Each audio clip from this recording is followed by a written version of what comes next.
पास जा रही हूँ। दुष्यंत जी जरा बताइए, राहुल गांधी अब कहते हैं कि सिस्टम कैसे पिछड़ा विरोधी रहा। अब मुझे ये बताइए, सिस्टम पिछड़ा विरोधी रहा, आप भी मान रहे हैं? पहले तो ये बताइए। है। अच्छा, आज भी है। तो इतने सालों से पिछड़ा विरोधी रहा, तो उन्होंने इस पिछड़ा विरोधी सिस्टम को खत्म करने के लिए क्या किया? क्योंकि सरकारें, उन्होंने खुद कहा कि मेरी दादी थी, फिर मेरे पिताजी थे, मैं जाता था, फिर उसके बाद हमारी यूपीए की सरकार आई, मैं तब भी जाता था, मैं एक्टिव था, लेकिन ये सत्य है कि पिछड़ा विरोधी ये सिस्टम रहा। तो उसको सुधारने के लिए आपने ये किया कि आपने कर्नाटक में सारे मुस्लिम वर्ग को ओबीसी श्रेणी में डाल दिया, ऐसे आपने सिस्टम ठीक कर दिया। ये गलत है। देखिए, कांग्रेस पार्टी की और कांग्रेस पार्टी समेत पूरे विपक्ष की ये मांग है कि भाई कास्ट सेंसस करिए, इकोनॉमिक आर्थिक आधार पर सर्वे करिए, ठीक है, उसी से तो पता चलेगा कि पिछड़ी जातियों की क्या स्थिति है। कौन सी जातियां ओबीसी में ऐसी हैं कि जो आर्थिक रूप से सशक्त है, उनको अलग कैटेगरी में डाला जा सकता है, किन्हीं को अभी तक लाभ नहीं मिला है, उनको लाभ देने के लिए उनकी संख्या कितनी है, उस संख्या के आधार पर आरक्षण तय करने के लिए, ये सारे सिस्टम को ठीक करने के लिए ही तो कास्ट सेंसस की और आर्थिक आधार पर सर्वेक्षण की बात हो रही है। उसको इनकी पार्टी, हमारे मित्र की, त्यागी जी की पार्टी तैयार नहीं है, सरकार तैयार नहीं होती। दूसरा, इन्होंने कहा कि मोदी जी के होते हुए कि कहीं किसी ओबीसी के आरक्षण का खतरा नहीं है। बड़ी अच्छी बात है, प्रधानमंत्री जी भी स्वयं को कहते हैं भाई मैं भी ओबीसी हूँ, लेकिन इन्हीं के राज्य में, उत्तर प्रदेश में 69,000 टीचर्स की भर्ती हुई।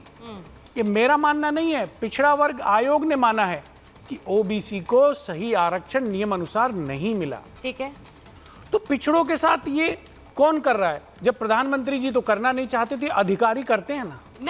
मैं ये कह रहा हूँ, उसी सिस्टम के बारे में राहुल जी ने कहा है। नहीं, उन्होंने तो उन सरकारों के बारे में कहा जब वो देख रहे थे, जब वो बच्चे थे, वो कह रहे हैं, पूरा बयान नहीं सुना आपने क्या? मैं इसलिए पूछ रही हूँ क्योंकि वो अपनी सरकारों के बारे में कह रहे हैं। उन्होंने नरेंद्र मोदी के लिए तो वो और ही आजकल शब्दों का इस्तेमाल कर रहे हैं, मैं उसमें जाना नहीं चाहती हूँ, वो बहुत अच्छे शब्द नहीं है। अभी थोड़ी देर पहले शो शुरू होने से पहले एक खबर मैंने पढ़ी, तो वो शब्दों पर मैं नहीं जाती हूँ। देखिए, शब्दों का तो दोनों तरफ से ही देखिए, वो भी शहजादा ये कोई शब्द नहीं होता। नहीं, मैं शहजादे और मैं तो डिक्टेटर तक पर नहीं जाना चाहती, वो तो तब भी शब्द कहूंगी मैं, उससे एक कदम आगे चले जाते हैं वो। अभी जो ताजा बयान आया, मैं थोड़ी देर बाद उस पर जिक्र करूंगी, लेकिन जरा सुन लीजिए, जब वो कहते हैं कि मैं जाता रहा है, when my grandmother was the PM, my father was the PM, and when Manmohan Singh was the PM, वो ये जिक्र कर रहे हैं इनका, यानी कि मेरी दादी जब थी, मेरे पिताजी थे, मनमोहन सिंह जी थे, I used to go to the PM's house, मैं प्रधानमंत्री आवास जाया करता था, तो मुझे सिस्टम बहुत अच्छी तरह से पता है और मैंने देखा है कि ये सिस्टम पिछड़ा विरोधी रहा। मेरा सवाल ये है कि इस पिछड़े विरोधी सिस्टम को, शिवम जरा आपके पास आते हुए, उसके बाद मैं दानिश जी के पास जाऊंगी। शिवम जरा ये बताइए, इस पिछड़ा विरोधी सिस्टम को मैंने इसलिए क्यों कहा, कर्नाटक में जो हम देख रहे हैं, जातियां नहीं, वहां तो जाति का भी खेल नहीं है, वहां तो पूरे मुस्लिम वर्ग को आपने ओबीसी की श्रेणी में डाल दिया, तो आप किसका हक मार रहे हैं? जरा दुष्यंत जी को बताइए, वो शायद समझ नहीं रहे मेरा सवाल। देखिए, राहुल गांधी जी भारतीय जनता पार्टी के स्टार प्रचारक हैं और उस नाते मैं उनका सम्मान करता हूं। वो जो बात कह रहे हैं, भारतीय जनता पार्टी और आदरणीय प्रधानमंत्री जी लगातार कहते आए हैं। उनकी एक लास्ट लाइन में कोट कर देता हूं, उन्होंने कहा कि मैं जानता हूं, मैं जाता रहा हूं, I have been a part of the prime minister's office, I've been visiting that office and I know how system functions and system is aligned against lower caste। बिल्कुल ठीक बात है आपकी। आपके नाना जी पिछड़ा विरोधी थे, आरक्षण विरोधी थे, हम मानते हैं, भारतीय जनता पार्टी कहती है, लेकिन आज राहुल जी ने उस बात को तस्दीक कर दिया, सच बता दिया। श्रीमती इंदिरा गांधी पिछड़ा विरोधी थी, हम इस बात को कहते हैं, मानते हैं, आज राहुल गांधी ने इस बात को सच साबित कर दिया। राजीव गांधी पिछड़ा विरोधी थे, इसमें कहीं कोई दो राय नहीं है। जिस तरीके से मंडल कमीशन के खिलाफ उन्होंने बहस की थी, भारतीय जनता पार्टी तो लगातार कहती ही थी, आज राहुल गांधी ने इस बात को साबित कर दिया, कहते हैं कि जो सिस्टम अगेंस्ट है पिछड़ों के। मनमोहन सिंह के समय में जिस तरीके से तमाम तरह की चीजें हुई, चाहे वो जामिया मिलिया इस्लामिया का विषय रहा हो, जहां पर SC ST OBC को बाहर फेंक दिया गया, वहां पर उनको आरक्षण नहीं दिया जाता, चाहे वो फिर और तमाम जगहों की बात रही हो, चाहे वो वक्फ की प्रॉपर्टी की बात रही हो, वो पिछड़ों के विरोधी थे।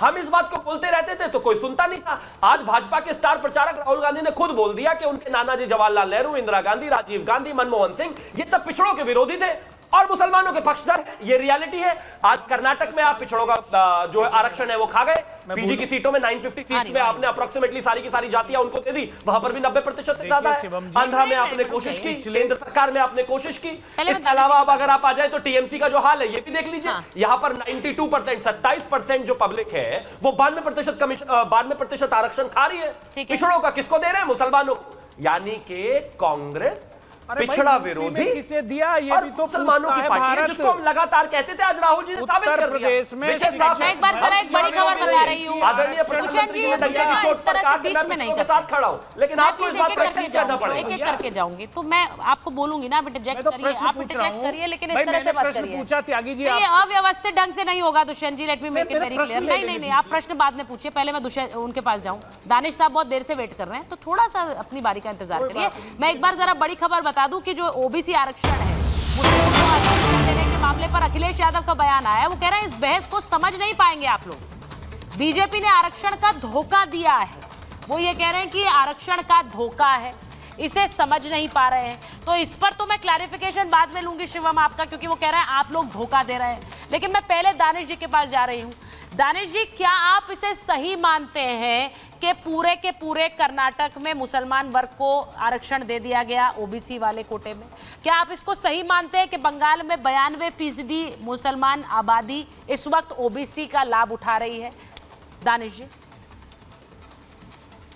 देखिए सुचारिता, मैं एक बात बताऊं, दरअसल देश में जिस तरीके की राजनीति होती आई है और मुसलमानों को जिस तरह से निशाने पर रखा गया, भारतीय जनता पार्टी का तो जन्म अभी जुमा 8 दिन का है, लेकिन इससे पहले आप देखें तो कांग्रेस का रोल बिल्कुल साफ तौर पर रहा है और उसके बाद की सो कॉल्ड सेक्युलर पार्टियों का भी यही रोल रहा है। मैं ये पूछ रहा हूं कि देश के प्रधानमंत्री रिजर्वेशन में जो बात कहते हैं, उनके इनकी तो सोच ही अलग है। वो तो 4 बातों की बात करते हैं, वो तो इनकी बात ही नहीं करते। SC, ST, OBC और बाकी पिछड़ों की उनकी बात नहीं करते। वो तो कहते हैं नारी, गरीब और पिछड़ा, उनकी 4 जो वर्ण की उन्होंने बताए हैं, तो उनके मुताबिक तो ये पूरा मामला ही अलग बदल जाता है। तो ये तो हो गई भारतीय जनता पार्टी की सोच। रह गई बात धर्म के आधार की राजनीति की बात, तो धर्म के आधार पे राजनीति की बात अगर की जाए तो इसकी शुरुआत आर्टिकल 341 से हुई, जिसमें मुसलमान और क्रिश्चियनों को एक्सक्लूड किया गया। ये आपके सामने है, तो ये धर्म के आधार से शुरू होगा। अब उसके बाद आप देखिए, उसके बाद 56 में सिख को इंक्लूड किया गया, वो भी धर्म का आधार था। उसके बाद बौद्धों को इंक्लूड किया गया, वो भी धर्म का आधार था। मैटर सुप्रीम कोर्ट में आज तक लटका हुआ है। तो सुप्रीम कोर्ट में जो आधार है, वो आधार हाई कोर्ट के लिए अलग है और सुप्रीम कोर्ट के लिए अलग है। सवाल यहाँ ये आके खड़ा है कि मुसलमानों को जिस तरीके से बेवकूफ बनाने का काम किया जा रहा है, उसके मुखालिफत हम करते हैं। रह गई बात भारत देश के प्रधानमंत्री मोदी जी, तो मोदी 10 सेकंड सुचारिता 10 सेकंड और देश के प्रधानमंत्री मोदी जी पसमानदा के लिए बहुत संजीदगी की बातें करते हैं, वो कि बहुत संजीदा है उन पसमानदा को लेकर, लेकिन आज तक वो नोटिफिकेशन हटाने का कोई प्रोसेस नहीं किया जिससे पसमानदा मुसलमानों को उनका हक मिल सके कॉन्स्टिट्यूशन के आधार पे। धर्म के आधार पे बात करेंगे तो दिक्कत आपको फिर वापस यहीं आके खड़ी हो जाएगी। तो आपका प्रॉब्लम ये है कि आप CA में बात करेंगे धर्म के आधार की और इसमें बात करेंगे कि कॉन्स्टिट्यूशन के आधार की। तो ये जो दोहरे मापदंड है भारतीय जनता पार्टी के, ये तो आपके सामने खुल के आ गए।